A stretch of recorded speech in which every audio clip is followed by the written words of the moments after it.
Mommy. Look who has my fork. Please. Today was rough. I got peed on, puked on, did like 3 loads of laundry that I still have to fold. Cece, sit down. I'm really looking forward to bedtime. I think I'm gonna go down at like, what time is it? Time. That's your pa. You sure? Oi. Mommy, here. Hi, Cece. Hey guys, it's Zung and I am back. As some of you might know, I just had a baby a month ago and life has been a little crazy, but I want to share some of the food that has been helping me survive, which is the theme of this video today. Survival mode. What does that mean? It means I am making food that will stretch, is low maintenance, high impact, and will feed my whole family. So first I'm gonna start with the one thing that I need every morning, which is coffee. I have been up all night with Rolly, that's what we call him, for the past month, doing like feedings every 2 hours, and I don't get much sleep. So whenever it's time to finally wake up and start the day, I need that cup of coffee or else I am no fun to be around. So today I wanted to make something really cozy and I got the inspiration for this recipe from Phil's Coffee. The other day we were able to go out as a family and treat ourselves to a mini walk and a really delicious coffee which tastes exactly like an oatmeal cookie. It's a oatmeal cookie latte. So I broke it down and it's really easy to make. For the coffee, I just got a medium to fine grind of dark roast mixed with hazelnut roast. I have about 2 tablespoons of the ground coffee that I'll add to my Vietnamese coffee filter. You can add this to a French press, your regular coffee filter, whatever you have. Then to the filter, I'm gonna add half a teaspoon of cinnamon, ground cinnamon, and then we tamp it down and fill it up with hot water. So currently I am probably fueled most by coffee. Aracey has been having a little bit of a sleep regression ever since Rolly was born. She used to do like 2 to 3 hours of nap time, but now she refuses to go down and it's been cut down to maybe 45 minutes to an hour if I'm lucky. So pretty much I am taking turns with both kids crying and feeding. So yeah, coffee is a must-have. That was mean. All right, it's just about done percolating, so I'm gonna take the filter off. Look at that, you have a nice espresso shot. And then just to kind of sweeten it up, I'm gonna add a little bit of brown sugar, just as I would with an oatmeal cookie, a little bit of vanilla extract, and then to put the oat in our oatmeal cookie latte, some oat milk. Oat milk also helps with producing breast milk if you guys are nursing. So this is an ingredient that packs a double punch. And that's all there is to this cozy cup of oatmeal latte. Wait, oatmeal cookie latte.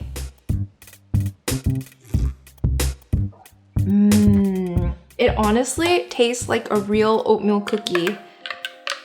Let's make it a little bit sweeter. The oat milk is so creamy. I actually made this myself in the Almond Cow, which is a machine that I showed you guys a few months ago using almonds to make almond milk. But like I said, I need to make things work double time for me. So the oat milk really helps with producing and the caffeine helps me wake up. What is it? Where's mommy? Go get mommy. Woof, woof, woof, woof, woof, woof. You a doggy? Woof, woof.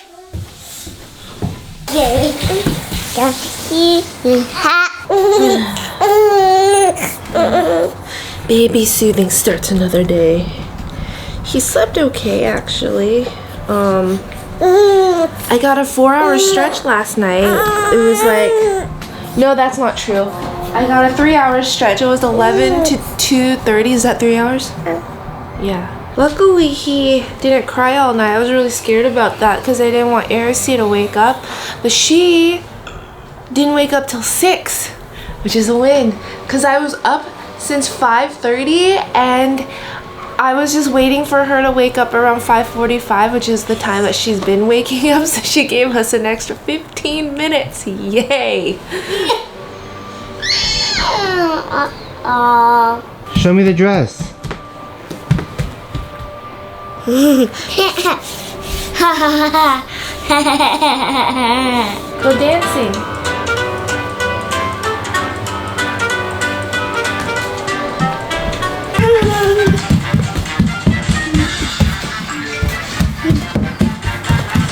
All right, moving on to breakfast, which is probably the one meal that I tend to forget to eat every day. I usually just go straight to my coffee and then tend to Aracey and Rolly, but my solution for that is to have something ready to go in the fridge. So that's where overnight oats come in, and that's also another thing that really helps with producing milk, but it also really keeps me full. I try to stretch it by adding really good things in there. So let me show you guys how to make it. All right, so to a bowl, I'm gonna add a little bit of rolled oats. And then for extra protein, I like to add some Greek yogurt. And then next we have some chia seeds, which also provides fiber, omega-3 fatty acids, all the good stuff for you. Vanilla extract. And since it's fall and I'm super predictable, pumpkin spice. So of course we have some pumpkin puree that also adds a lot of fiber, some pumpkin spice mix, a drizzle of maple syrup to sweeten things up. I don't like too much, so maybe just about a tablespoon in here. And then we'll give it a mix, mix, mix.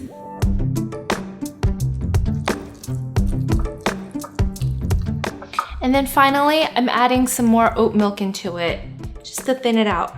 All right, it's totally okay if it looks a little runny. The chia seeds and the oats are gonna really absorb all the liquid. You'll see tomorrow, it'll be nice and creamy. Oh my gosh, okay. Let me grab the, here is our overnight oats. Let me grab a spoon. This is the consistency that I like. See, it's kind of porridgey. And then I just throw in some raspberries to keep it fresh and add some fruits on top.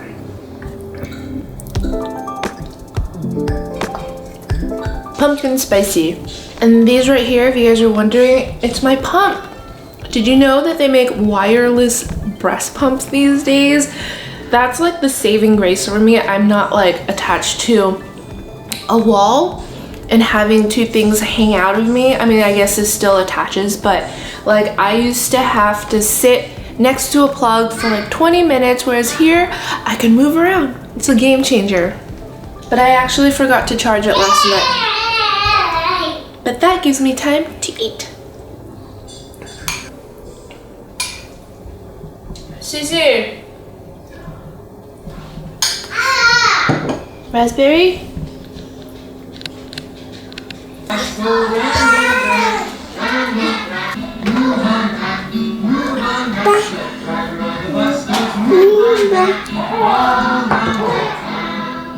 All right, so we got through breakfast, and usually for lunch, I'm just eating leftovers from the night before, or I just kind of whip up a salad or a sandwich, whatever we have available. But for dinner, that's when I try to make something that stretches for lunch the next day. In this case, I'm gonna be making a green chicken enchiladas. If you guys watch me on Instagram, on story, I am constantly making this because everybody loves it, it's filling, and we eat it for days. So here I'm gonna start by sauteing my vegetables. In a pan, I'm gonna drizzle a little bit of olive oil, and once it gets hot, I'll add some onions that I've already chopped up, a little bit of garlic. I'll saute that up. All right, I'm just letting the onions sweat, and now I'm gonna add our sliced zucchini. I just have like a medium zucchini here. All right, now I'm gonna add some chicken that I've already shredded. I always have cooked chicken breast around these days just because they're easy. to just grab and just top in whatever meal you have. Pastas, enchiladas, salads. And then to make it super filling, I'm gonna add half a can of black beans. For our green enchiladas, I'm just gonna add a little bit of store-bought green enchilada sauce, whatever your favorite one is. And I'll add just a tiny little bit to moisten everything up. You wanna save enough for the rest of the enchiladas later.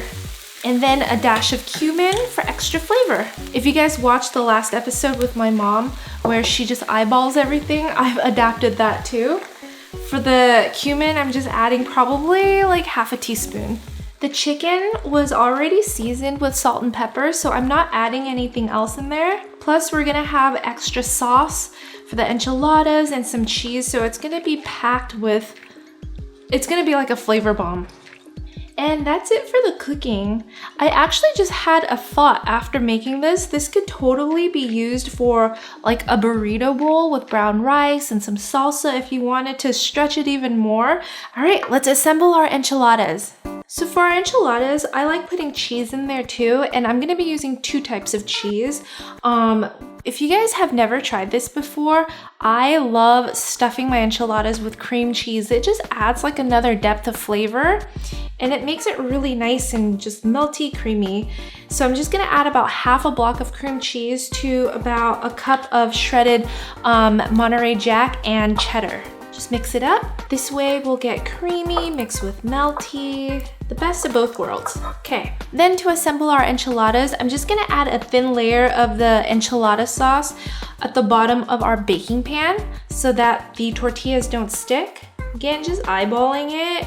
Don't use too much because you wanna save the rest of the sauce for the top of the enchiladas, which I feel is like the most important part.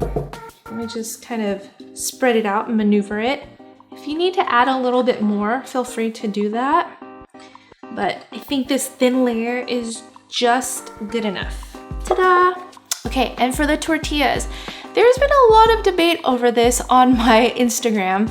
A lot of you guys are like, why aren't you using corn tortillas? You guys must do it with flour tortillas in California. And honestly, it's just a preference thing. I tend to like flour tortillas a little bit more for something like this. I feel like it holds the enchiladas a little bit better, and it's a little bit more kid-friendly. Aracey tends to like flour tortillas way more than corn tortillas, and these days it's whatever she likes, she gets, because I need her to eat. Okay, so to our tortillas, I'm just gonna add a dollop of the cheese mixture, spread it out. That's the great thing about cream cheese, is that it's spreadable. Just make sure it's at room temperature. And then a nice spoonful of our chicken. Sometimes it's just easier to go in with your hands. I'll roll it up. And then with the seam side down, I'm gonna place it into the baking pan. Ta-da! If anything falls out, just stuff it back into the corners. Rinse and repeat. So I don't know about you guys, but we're not really meal prepper types. My kid doesn't like to eat leftovers. Nate and I, we like leftovers, but it really depends on what type of food. I usually love leftover pastas or stews. But since Aracey is so picky these days with her food, we just always have to make things a little bit fresh just to get her to eat. She's a little picky eater now. How did that happen? The funny thing is, whenever we do go out and we put on her shoes, she goes, let's go eat. We don't even eat out that much. We eat out maybe like once a week, but every time she thinks we're going out to eat. So there was a time we went out to eat. It was actually the first time we tried filming out of the house with both kids. Oh, so it was that episode with Adriana to make the egg rolls from Golden Deli. We went to Golden Deli to get footage of the actual egg rolls, and right as they delivered our food, we were about to go in to eat. I took my first bite for the camera, and thank goodness I did, because as soon as I finished that bite, she threw up all over the table. I don't know what happened. I think she must have either just choked on a noodle, maybe? I'm not even sure because I cut them really small for her, or she just wasn't feeling well, but we packed everything up and went straight home. Nate and I were just felt so defeated that day, and we were just like, how are we ever gonna work again? All right, with our last one. Ooh, and I do have some leftover to test out that burrito bowl. Okay, so the last step would be to douse the top of the enchiladas with the green sauce. Let me just distribute it. And then we'll top it with some more shredded cheese. Now all I have to do is bake this at 375 for about 20 minutes until the cheese on top is nice and melty. And look who wanted to make a guest appearance today. He did not want to fall asleep, so he just wanted Mama to hold him. This guy is being so clingy and he just wants me to hold him all day. We're actually hitting his first leap. If you guys follow the Wonder Weeks, it kind of tells you when your baby's like fussy times are. And this is it. Week 5 is his first leap in life. And so he tends to get a little bit clingy, super hungry all the time, fussy. So we're making it work and we are just gonna roll with it and film with him. Hope you guys don't mind. His name is Rowan, but we call him Rolly, so we're just gonna rolly with it. Right, bud? Okay. But in the meantime, I'm gonna show you guys what this looks like inside.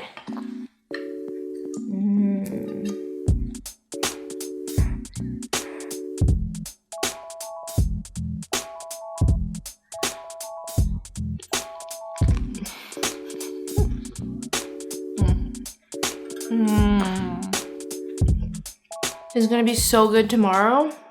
The chicken is still moist, that cream cheese, I'm telling you, if you've never tried enchiladas with cream cheese, you have to try it. But anyways, I'm gonna pack this up and it's gonna be our lunch and dinner for the next few days. So we are on day 3 of the enchiladas and it doesn't look as pretty anymore, but I am so thankful that I have this ready because we just went to shoot for a campaign and both kids were just not having it. I had one crying, the other one was cranky and hungry, so I ended up making her like an English muffin pizza, which she only ate the cheese off of, but finally they're both down for a nap and I can eat. A lot of people warned me that having 2 kids would be really challenging, and there actually some days are really easy. Not easy, but some days are just a lot smoother than others. Anytime we go out, it's just been so hard. I am just trying to adapt to our new life. Anyways, I hope you guys like this episode. If you like more of these survival meals, let me know by commenting down below. And if you have any tips for this new mom of 2, I'd love to hear them too. Thanks for watching. I'll see you guys next time. Bye.